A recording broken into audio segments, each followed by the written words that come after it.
अस्सलाम वालेकुम everyone. Welcome to the Microsoft YouTube channel. उम्मीद करता हूँ आप सब ठीक होंगे। आज की वीडियो में मैं बात करूँगा क्लॉकेट के बारे में। क्लॉकेट एक ऐसा प्लेटफॉर्म है जहाँ पे हम ये ऑफिसेज वगैरह में मोस्टली यूज़ होता है, जहाँ पे हम लोग अटेंडेंस वगैरह और जो भी एम्प्लॉयज़ जो हैं वो टाइम स्पेंड कर रहे होते हैं ऑफिस में, उसका रिकॉर्ड रखने के लिए और सारा रिकॉर्ड मैनेज करने के लिए जो है ये एक प्लेटफॉर्म है जो यूज़ किया जाता है। मैं आपको तरीका बता देता हूँ कि क्लॉकेट वगैरह आप यूज़ कैसे कर सकते हैं। बेसिकली इस वीडियो में मैं आपको ओवरऑल तरीका बताऊँगा कि एज ए एम्प्लॉय आप कैसे जो है क्लॉकेट यूज़ कर सकते हैं। इधर हम न्यू टैब खोल लेते हैं। इधर हम लोग लिखते हैं क्लॉकेट। ये जो पहला क्लॉकेट लिखने के बाद जो पहला लिंक होगा, समटाइम्स ये दूसरे लिंक के ऊपर होता है और ये वाला जो क्लॉकेट है ये पहले पे चला जाता होता है। तो आप लोगों ने ये देख लेना है कि आप जो क्लॉकेट का लिंक ओपन कर रहे हैं वो सेम यही होना चाहिए। क्लॉकेट टाइम क्लॉक ऐप, आप इसके ऊपर क्लिक करें। अ, अगर मैं अपने ऑफिस के टीममेट्स की बात करूं तो जब आप लोगों को क्लॉकेट का कहा जाता है तो आपको लॉगिन्स वगैरह साथ दिए जाते हैं। तो आपके पास जो है ना, आपने साइन अप नहीं करना होता, आपने सीधा डायरेक्ट लॉगिन करना होता है क्योंकि आपके पास लॉगिन्स होते हैं। अगर मैं लॉगिन के ऊपर यहाँ पे क्लिक करूँ तो इसको हम लोग रिमूव कर देते हैं। मैं यहाँ पे आपको ईमेल भी और आपको पासवर्ड जो है प्रोवाइड कर दिया जाएगा।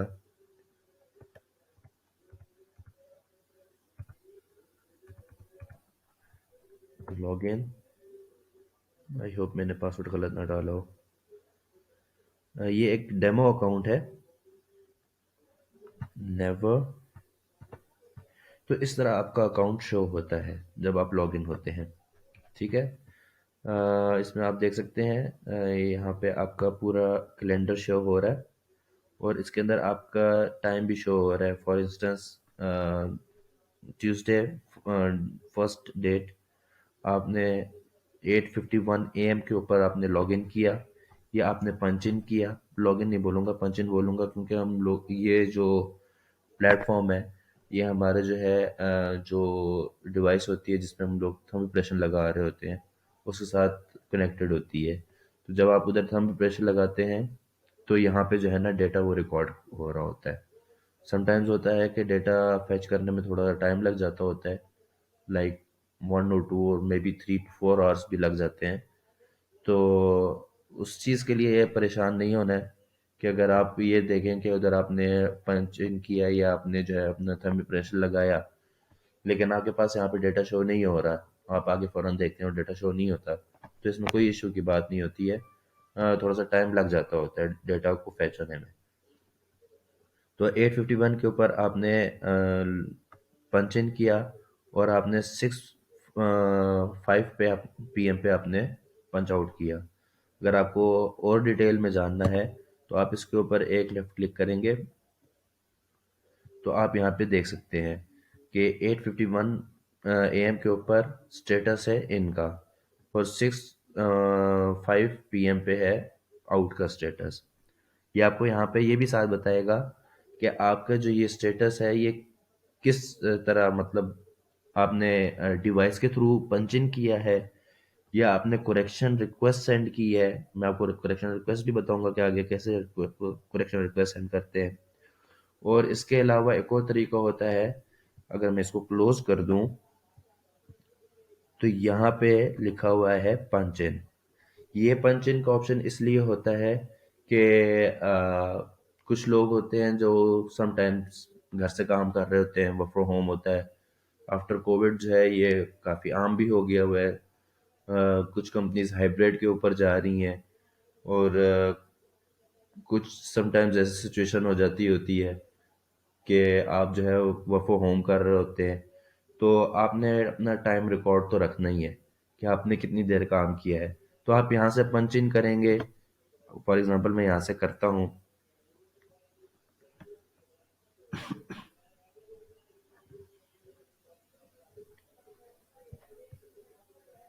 Let me refresh it.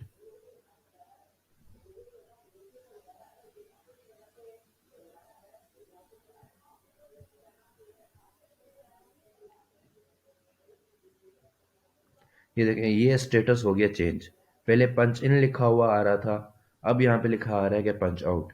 और अगर मैं आपको नीचे रिकॉर्ड में लेके जाऊं, तो आज है डेट 16, और इसने 16 डेट के ऊपर पंच इन कर दिया हुआ है। अगर मैं इसको ऊपर क्लिक करूं, तो ये मुझे बता देगा। ये देखें, वेब के थ्रू जो है ना पंच इन हुआ हुआ है, तो यहाँ पे इसने बता दिया कि वेब के थ्रू पंच इन हुआ है। और अगर मैं इसी तरह इसी टाइम पे अगर मैं पंच आउट कर देता हूँ, ये देखें, आपको यहाँ पे साथ पे टाइम भी चलता नजर आ रहा है कि एक दिन के अंदर टोटल कितना टाइम हो गया है आप पंच इन रहे हैं। ठीक है, अगर मैं इसको दोबारा रिफ्रेश करता हूँ यहाँ से,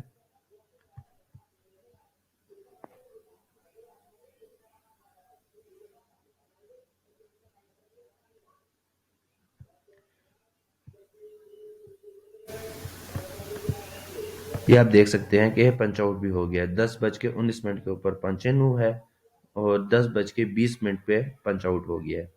तो इस तरह जो है आप वेब के थ्रू भी पंच इन पंच आउट कर सकते हैं। इसके अलावा कुछ और चीज़ें भी हैं, जैसे आप यहाँ से अपना रिकॉर्ड देख सकते हैं।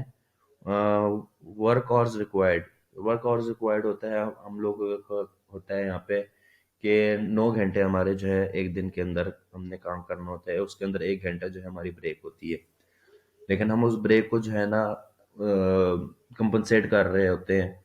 हम लोग ये नहीं कह रहे होते कि आपने जब आपने ब्रेक लिया आप दोबारा एक दफ़ा फिर निकलते हुए टेम्परेशन लगाएंगे या पंच आउट करेंगे, और जब वापस आएंगे तो दोबारा पंच इन करेंगे।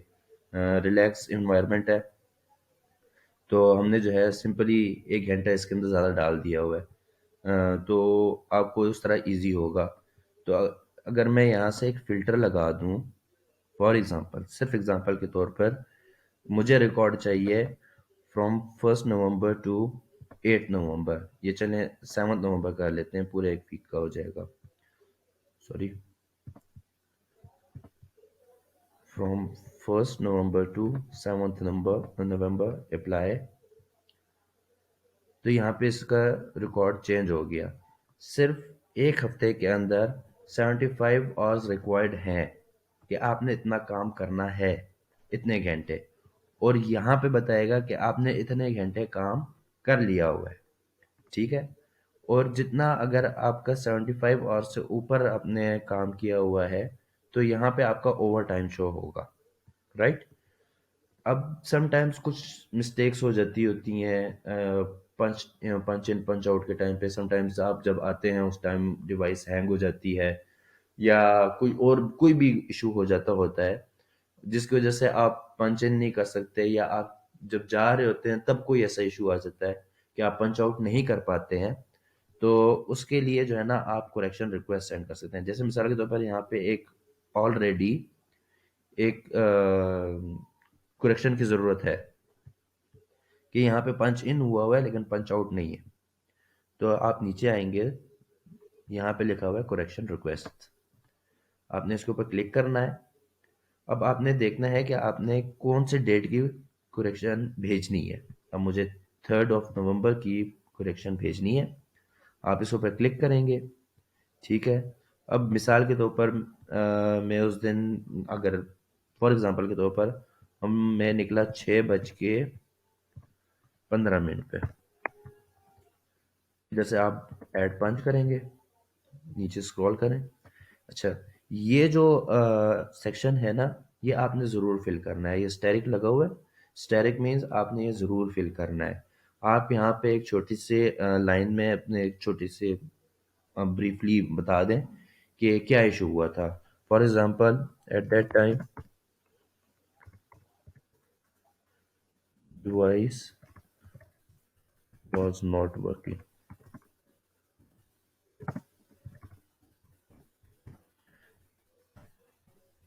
ये मैंने लिखा। लिखना ज़रूरी है, यहाँ पे आपने एक छोटी सी लाइन में ब्रीफली एक्सप्लेन ज़रूर करना है।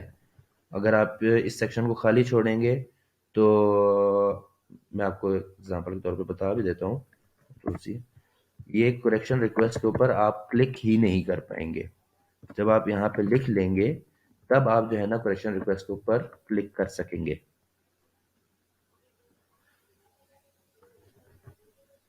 Your request has been send for approval. ठीक है, आपकी रिक्वेस्ट जो है वो एडमिन को चली गई है। जैसे ही एडमिन उसको अप्रूव करेंगे, आपकी ये जो करेक्शन पेंडिंग स्टेटस जो है ये चेंज हो जाएगा और ये इस तरह आ जाएगा, करेक्शन अप्रूव्ड। ठीक है, ये आपको मैंने बता दिया कि आपने करेक्शन रिक्वेस्ट कैसे सेंड करनी है। इसके अलावा आपने आपकी जो वेकेशंस या आप लीव पे जाते हैं तो उसका भी हमने रिकॉर्ड मैनेज करना होता है। जैसे मैं आपको मिसाल के तौर पर, और ये इसलिए भी ज़रूरी है कि आपका जो है ना रिक्वायर्ड जो वर्क आवर्स होते हैं उसमें से अगर आप छुट्टी नहीं लेते, क्लॉकेट के ऊपर आप अप्लाई नहीं करते और आप छुट्टी ले लेते हैं, तो उस दिन के वो जो आवर्स है ना वो इंक्लूड कर रहा होता है। अगर आप छुट्टी कर लेंगे तो आपके लेकिन आपने यहाँ पे अप्लाई नहीं किया होगा तो वो 9 घंटे जो है ज़्यादा बता रहा होगा। जैसे मिसाल के तौर पर मैंने यहाँ पे एग्जांपल ली हुई थी फर्स्ट वीक की। ठीक है, फ्रॉम फर्स्ट टू सेवन्थ। अब मिसाल के तौर पर मैंने सेवन्थ को छुट्टी की थी। ठीक है ना, अब अगर मैंने सेवन्थ को छुट्टी की है और मैंने यहाँ पे अप्लाई नहीं किया हुआ, तो 45 आवर्स रिक्वायर्ड है मेरे। अब मैं यहाँ पे अप्लाई करूँगा छुट्टी के लिए 7 नवंबर की। तो यहाँ नीचे लिखा हुआ है वेकेशन ऑफ एंड लीव्स, इसके ऊपर क्लिक करूँगा मैं।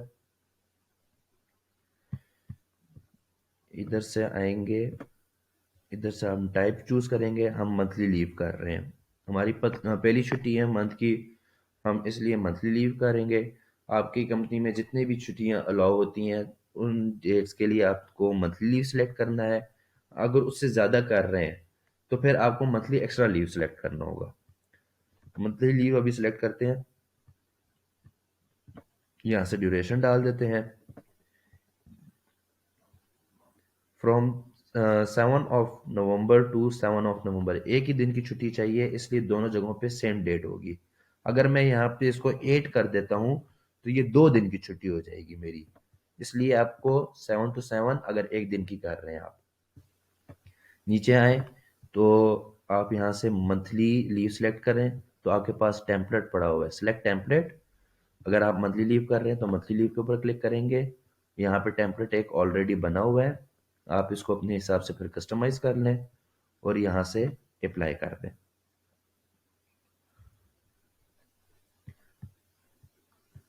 यहाँ पे लिखा गया है लीव अप्लाइड सक्सेसफुली। ठीक हो गया। अब अगर आपका एडमिन जो है इस लीव को एक्सेप्ट कर लेता है तो आपके जो रिक्वायर्ड वर्क आवर्स हैं ये इसमें से 9 घंटे कम हो जाएंगे और ये 36 आवर्स हो जाएंगे। अब फॉर एग्जांपल मैं यहाँ से अप्लाई करता हूँ, क्योंकि हाफ डे लीव भी हो सकती है, तो मैं अप्लाई करता हूँ 4 नवंबर, इस डेट की। मैं इस डेट की हाफ लीव अप्लाई करूँगा। यहाँ से मैं दोबारा जाऊँगा वेकेशन एंड लीव्स पे, यहाँ से मैं टाइप सेलेक्ट करूँगा हाफ डे लीव। अच्छा, हाफ डे लीव के अंदर आपने एक बात का ज़रूर ख्याल रखना है।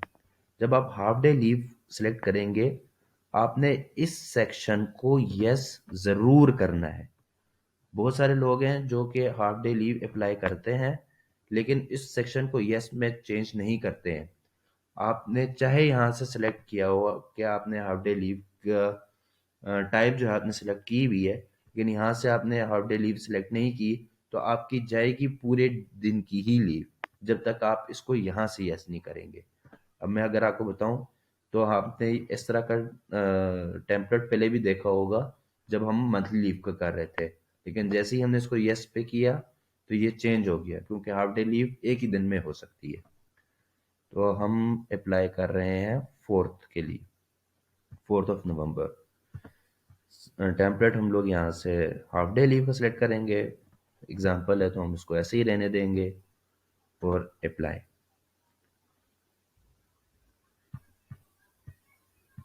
अब आप देख सकते हैं यहाँ पे, आप अपनी पेंडिंग में जाके देखें तो ये लिखा हुआ है 0.5 डे, मतलब हाफ डे, और ये लिखा हुआ है 1 डे। अगर आपको तसल्ली नहीं हो रही कि आपने किस हाफ डे लीव की हुई है या फुल डे लीव की हुई है, आप ये वाला सेक्शन देख के आपको हो जाएगा, पता चल जाएगा कि आपने कितने दिन की लीव जो है वो अप्लाई की हुई है। ठीक है। अब मैं अगर अपने एडमन सेक्शन से जाके मैं अपनी लीव अप्रूव करवा लूँ, राइट, तो मैंने अपने एडमिन अकाउंट से जाके सारी रिक्वेस्ट एक्सेप्ट कर ली है। तो अब मैं आपको बता दूं कि अब क्या सूरत हाल है प्रोफाइल पे। तो आप ये देख सकते हैं कि यहाँ की जो है जो करेक्शन रिक्वेस्ट थी वो भी अप्रूव हो गई है। यहाँ पे हाफ डे लीव की रिक्वेस्ट थी वो भी अप्रूव हो गई है। यहाँ पे हमारी एक मंथली लीव थी वो भी अप्रूव हो गई है। तो अब अगर मैं यहाँ पे फिल्टर लगाता हूँ, from 1 November to 7 November apply, तो अगर आपको याद हो या आप वीडियो में पीछे भी जाके देख लें तो 45 आवर्स रिक्वायर्ड आ रहे थे, लेकिन अब आ रहा है 31.5 आवर्स रिक्वायर्ड। ठीक है। वो इसलिए क्योंकि 9 घंटे जो हैं वो यहाँ से कम हुए हैं, जो हमने 7 नवंबर की छुट्टी अप्लाई की थी। तो 45 में से हमारे रह गए 36। ठीक है। 36 आवर्स, और फिर यहाँ से हमारे 4.5 घंटे कम हुए हैं, तो 31.5। तो इस तरह जो है आपको आप अपनी रिक्वेस्ट सेंड कर सकते हैं, और यहाँ से आप अपना सारा डेटा देख सकते हैं, अप्लाई कर सकते हैं छुट्टी के लिए, account sorry request correction request भी भेज सकते हैं, और लीव रिक्वेस्ट भी आप यहाँ से इस तरह सेंड कर सकते हैं। इसके अलावा भी अगर आपको कोई क्यूरी हुई तो आप कमेंट सेक्शन में बता सकते हैं। और जहाँ तक मेरे टीममेट्स की बात है, अगर उनमें से कोई ये वीडियो देखता है, जो कि डेफिनेटली देखेंगे, तो आप मेरे से रब्ता कर सकते हैं। मैं आपको जो है आपकी हेल्प कर दूंगा। Thank you. Take care. अल्लाह हाफिज़।